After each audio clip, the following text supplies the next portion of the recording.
Ronnie Coleman. दोस्तों ये जो स्ट्रॉन्ग मैन आप देख रहे हैं इसका नाम रॉनी है। एक प्रोफेशनल बॉडी बिल्डर था जो कि हैवी वेट लिफ्टिंग की वजह से बहुत ज्यादा फेमस था। इसने एक नहीं बल्कि 8 दफा मिस्टर ओलंपिया का अवार्ड जीता था। लेकिन इतना ज्यादा वेट उठाने की वजह से रॉनी के कंधे और कमर पर इतना ज्यादा बुरा असर हुआ तब ये बॉडी बिल्डर चलने फिरने के काबिल भी नहीं रहा। इसकी रीढ़ की हड्डी इतनी ज्यादा डैमेज हो चुकी थी कि इवन इसने 13 बार सर्जरी भी करवाई थी, लेकिन इसे कुछ खास फर्क नहीं पड़ा।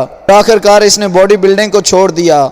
तो दोस्तों ये थी आज की वीडियो, आपको कैसी लगी कमेंट में ज़रूर बताइएगा और ऐसी मज़ीद इंटरेस्टिंग वीडियोस देखने के लिए वकार टीवी को सब्सक्राइब करना बिल्कुल मत भूलिएगा। मिलते हैं किसी नेक्स्ट वीडियो में, तब तक अल्लाह हाफिज़।